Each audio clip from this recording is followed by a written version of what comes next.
암 환자를 가까이 해 보신 적 있으십니까? 혹시 가족 중에 암 환자가 있습니까? 아니, 여러분이 혹시 암 환자인가요? 암은 정말 치명적인 결과로 이어질 수가 있습니다. 설사 암에 걸렸더라도 그것을 치료하지 않는다면 더 큰 해가 올 수 있습니다. 암은 정말로 지독하게 우리를 헤집어 놓을 수 있습니다. 관리하지 않으면 파국으로 몰고 갈 수도 있습니다. 우리의 마음도 마찬가지입니다. 마음도 암이 있다는 것을 아십니까? 마음에도 암이 발병할 수가 있습니다.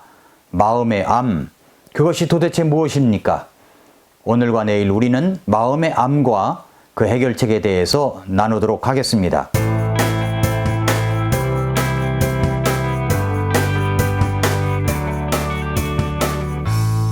미라클 모닝 애청자 여러분, 안녕하십니까? 한참 전에 삼성병원 암센터를 갔었습니다.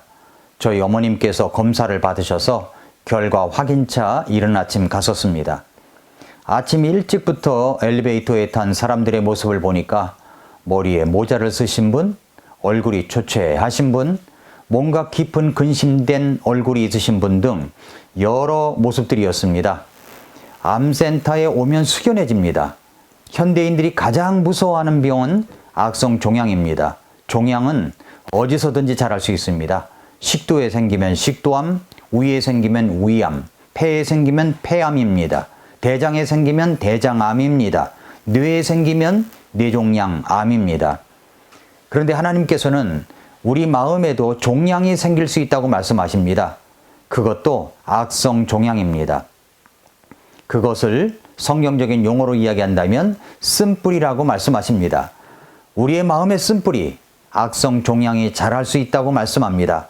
하나님은 그 마음의 악성 종양, 쓴뿌리를 제거하라고 말씀하십니다. 히브리서 12장 12절부터 13절에서는 아주 밝은 권면이 나옵니다. 그러므로 늘어진 손과 연약한 무릎을 일으켜 세우고 너희 발을 위해 곧은 행로들을 만들지니 이것은 저는 것이 길에서 벗어나지 아니하고 고침을 받게 하려 함이라 라고 말씀했습니다. 히브리서 12장 14절과 17절은 앞의 짧은 권면을 확대해서 말씀하시고 있습니다. 모든 사람과 더불어 화평과 거룩함을 따르라. 그것들이 없이는 아무도 주를 보지 못하리라 이렇게 말씀했습니다. 12장에서 신앙의 경주를 잘 달리라고 하십니다. 그렇게 잘 달리는 신앙의 경주를 하기 위해서 하나님은 먼저 내가 해야 할 것이 있음을 말씀하십니다. 먼저 곧은 길로 가라고 하십니다. 곧은 길. 13절에 그랬잖아요. 곧은 행로들을 만들지니. 이 곧은 길이 14절에는 두 가지로 확대되어 설명하고 있습니다. 곧은 길이란 화평함과 거룩함을 따르라는 것입니다. 그렇다면 어그러진 길은 무엇입니까? 15절에 보니까 부지런히 살펴 하나님의 은혜에 이르지 못하는 자가 없게 하고 쓴뿌리가 돋아나 너희를 괴롭게 하거나 그것으로 말미암아 많은 사람이 더럽게 되지 않도록 할지니 이렇게 말씀을 했습니다. 긍정적인 면과 부정적인 면이 들어있죠. 긍정적인 면은 뭡니까? 화평함과 거룩함을 따르라. 부정적인 면은 너희 마음에 있는 쓴뿌리를 제거하라고 하십니다. 왜냐하면 우리의 쓴뿌리는 우리의 삶을 괴로워지게 하고 괴롭게 하고 우리의 삶이 더러워지게 한다고 하십니다. 특히 어떤 더러움을 강조했습니까? 음행과 속됨을 강조했습니다. 16절 말씀에 이것은 음행하는 자나 혹은 먹을 것 한 조각을 위해 자기의 장자권을 판 에서와 같이 속된 자가 있지 아니하게 하려 함이라 이렇게 말씀을 했습니다. 그러니까 쓴뿌리가 무엇입니까? 마음의 쓴뿌리가 무엇입니까? 단어 자체가 의미하는 것을 살펴보면 왜 쓴뿌리라고 표현했습니까? 쓴 뿌리라고 합니다.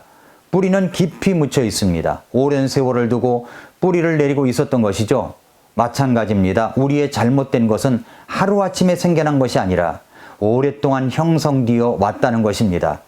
뿌리에 좋지 못한 것들이 잔뜩 깊이 박혀 있다는 것입니다. 그리고 그 결과는 쓰다고 하십니다. 그 결과는 치명적이라는 말씀입니다. 오늘 그 쓴뿌리는 무엇인가를 그 항목을 밝히지는 않았습니다. 쓴뿌리라고 하는 것은 어떤 계기로 말미암아 우리의 마음에 각인되어 오랜 시간을 두고 보이지 않게 자라난 나쁜 생각들, 또 어릴 때 부모로부터 받은 상처, 주변의 친구들로 받은 상처들, 이웃들에게 받은 아픔들, 열등감, 아무도 모르게 숨겨놓고 키워놓은 죄악들, 이것이 바로 우리의 고통이 가져다 줄 수 있다는 것입니다. 마음의 쓴뿌리의 결과는 무엇일까요? 마음의 쓴뿌리의 결과가 무엇입니까? 첫 번째는 괴로움이 찾아옵니다. 15절에 오니까 부지런히 살펴 하나님의 은혜에 이르지 못하는 자가 없게 하고 쓴뿌리가 돋아나 너희를 괴롭게 하거나 그것으로 말미암아 많은 사람이 더럽게 되지 않도록 할지니라고 했습니다. 내가 먼저 괴롭습니다. 티눈이 생겨도 걸음을 제대로 걸을 수가 없습니다. 제대로 걷지 못하면 다른 골반까지 영향을 미칩니다. 하물며 우리 마음에 악성 종양이 있다면 그것으로 인해서 얼마나 많은 곳에 나쁜 영향을 줄 수 있겠습니까? 나만 괴로운 것이 아닙니다. 우리의 마음의 쓴뿌리를 방치하게 되면 우리 주변에 있는 사람들이 많은 고통을 갖게 됩니다. 배우자에게도, 자녀에게도, 직장에 나가면 직장 동료들이, 교회에 오면 교회 이웃의 지체들이 고통을 받게 되는 것입니다. 이 쓴뿌리의 주인공이 누구인가요? 이것은 믿지 않는 자를 말하는 것이 아닙니다. 믿는 자를 말하는 것입니다. 저와 여러분일 수가 있습니다. 두 번째는 더러움을 가져다 줍니다. 더러움을 가져다 줘요. 오늘 15절 말씀을 다시 보십시오. 부지런히 살펴 하나님의 은혜에 이르지 못하는 자가 없게 하고 쓴뿌리가 돋아나 너희를 괴롭게 하거나 그것으로 말미암아 많은 사람이 더럽게 되지 않도록 할지니. 이 쓴뿌리를 갖게 되면 그 생활은 더러워집니다. 두 가지 더러움이 있다고 그러죠. 음행과 망령됨입니다. 음행 15절 16절에 보니까 부지런히 살펴 하나님의 은혜에 이르지 못하는 자가 없게 하고 쓴뿌리가 돋아나 너희를 괴롭게 하거나 그것으로 말미암아 많은 사람이 더럽게 되지 않도록 할지니. 이것은 음행하는 자나 혹은 먹을 것 한 조각을 위해 자기의 장자권을 판 에서와 같이 속된 자가 있지 아니하게 하려 함이라. 이렇게 말씀했습니다. 마음의 쓴뿌리를 그냥 두면 우리의 삶이 타락해집니다. 특별히 성적으로 타락해집니다. 심리학자들에 의하면 음행에 계속적으로 탐하는 사람, 습관적인 사람들, 지나치게 이 성적인 것에 몰두하는 사람들을 보면 어렸을 때 마음의 상처를 받은 사람이 많다는 것입니다. 그래서 어렸을 때 받지 못한 따뜻함, 안정됨을 이성을 통해서 자신의 빈 공간을 채우려고 한다는 것이죠. 그러나 이런 것으로 절대로 마음의 안정을 가져다 줄 수 없음을 알아야 됩니다. 여러분의 상처가 아물 수 없음을 알아야 됩니다. 이것은 마음의 쓴뿌리를 방치한 결과입니다. 음행을 저지르면 내 마음에 공백이 채워질 것이라고 속삭이는 이 사탄의 말에 속은 것입니다. 거짓된 친밀감입니다. 옛날에 소돔과 고모라 성에 죄악과 음행이 가득 차게 되자 한 도시를 멸망시킨 것을 알 수가 있죠. 그 도시의 상황이 어떠한지 아십니까? 남자와 여자로서 만족을 못하자 남자가 남자와 더불어 동성연애가 만연된 사이였던 것입니다. 음행이 들어오면 견딜 수가 없습니다. 가정은 깨지는 경우가 허다합니다. 우리 마음의 쓴뿌리를 방치하고 키우면 내 자신이 파괴됩니다. 또한 속됨이 찾아옵니다. 16절을 다시 보십시오. 이것은 음행하는 자나 혹은 먹을 것 한 조각을 위해 자기의 장자권을 판 에서와 같이 속된 자가 있지 아니하게 하려 함이라. 여기 속된 자가 나오죠? 속되다고 하는 것은 무엇을 말하는 것입니까? 에서가 한 그릇 팥죽을 위하여 장자의 명분을 팔아먹은 것.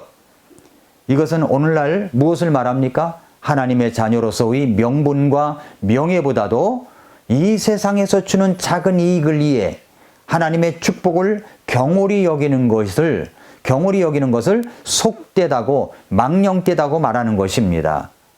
오늘날 한국교회는 세속적인 교인들이 정말로 많은 것 같습니다. 성경도 알고 하나님을 알지만 언제나 하나님을 택할 것인가 세상의 이익을 택할 것인가 하는 이 순간이 오게 되면 세상을 택해 가버립니다. 땅의 것들을 더 중히 여기는 사람들이 많습니다. 우리 마음에 찾아오는 쓴뿌리를 그냥 두면 결국 어떻게 되겠습니까? 괴로움과 더러움이 있습니다. 괴로움과 더러움. 17절을 보십시오. 17절에 보니까 너희가 아는 바와 같이 그 뒤에 그가 복을 상속받고자 하였으되 거절당하였으니 그가 눈물을 흘리고 염려하며 뜻을 돌릴 것을 구하였으나 그것을 찾지 못하였느니라 말씀을 했습니다. 신앙생활을 하지만 이 땅에서 버림이 되는 겁니다. 에서를 보십시오. 믿음의 조상 이삭의 자녀였습니다. 그는 약속의 자녀에서 떨어져 나가버렸습니다. 우리는 어떻습니까? 여러분은 어떠하십니까? 혹 마음에 아무도 모르게 쓴뿌리를 키워가는 것은 아닙니까? 마음의 상처를 말씀하시는 것이 아닙니다. 쓴뿌리라고 하십니다. 일반 상담학자들은 사람들이 마음에 받은 것들을 상처라고 합니다. 그러나 성경은 쓴뿌리, 죄라고 하십니다. 상담학 전공자들은 그 상처가 다른 사람들 때문에 받는 것이라고 이야기합니다. 그러나 성경은 그 상처가 죄 때문이라고 지적하고 계시는 것입니다. 그래서 우리는 이것을 알아야 됩니다. 우리 마음에 받는 모든 상처가 다 쓴뿌리가 되는 것이 아니라는 것입니다. 어떤 사람에게는 똑같이 받은 상처에도 불구하고 쓴뿌리로 가지 않습니다. 요셉을 보십시오. 요셉. 수많은 상처가 있었다는 것을 우리는 알고 있지 않습니까? 그러나 요셉은 그 상처에도 불구하고 그것이 상처가 되지 않도록 했습니다. 어떻게 해요? 하나님과 함께하는 삶으로 모든 것을 돌려버린 거죠. 우리가 우리의 마음의 상처를 방치하면 그것이 쓴뿌리가 되지만 우리가 그 상처를 믿음으로 받으면 그것은 위로자가 될 수 있게 만들 수가 있습니다. 하나님의 도구, 하나님이 함께하는 것이 될 수가 있습니다. 사랑하는 애청자 여러분, 성도 여러분, 마음의 암은 쓴뿌리입니다. 쓴뿌리. 쓴뿌리란 어떤 계기로 말미암아 우리의 마음에 각인되어 오랜 시간을 두고 보이지 않게 자라난 나쁜 생각들을 말합니다. 그 쓴뿌리를 잡고 있는 사람은 사는 것이 괴롭습니다. 생각과 생활은 더러움에 박혀 있습니다. 혹시 여러분은 음행에 너무 노출되어 헤어나오지 못하고 있지는 않습니까? 혹시 여러분은 하나님의 영적인 유익보다는 여러분의 육신의 배고픔을 채우기 위해서, 쾌락을 채우기 위해서, 이익을 채우기 위해서 세상과 밀접하게 되어 있지는 않습니까? 그렇다면 여러분은 쓴뿌리를 붙잡고 있기 때문인지도 모릅니다. 마음의 암은 쓴뿌리입니다. 그 쓴뿌리를 제거해야 됩니다. 오늘 이 말씀을 한번 하루 종일 묵상해 보십시오. 히브리서 12장 28절에 보면은 그러므로 우리가 움직일 수 없는 왕국을 받을진대 은혜를 소유하자. 이 은혜를 힘입어 우리가 공경하는 마음과 하나님께 속한 두려움을 가지고 받으실 만하게 하나님을 섬길지니. 이 말씀을 묵상하시면서 내일 다시 여러분을 찾아뵙겠습니다. 오늘도 미라클 모닝입니다.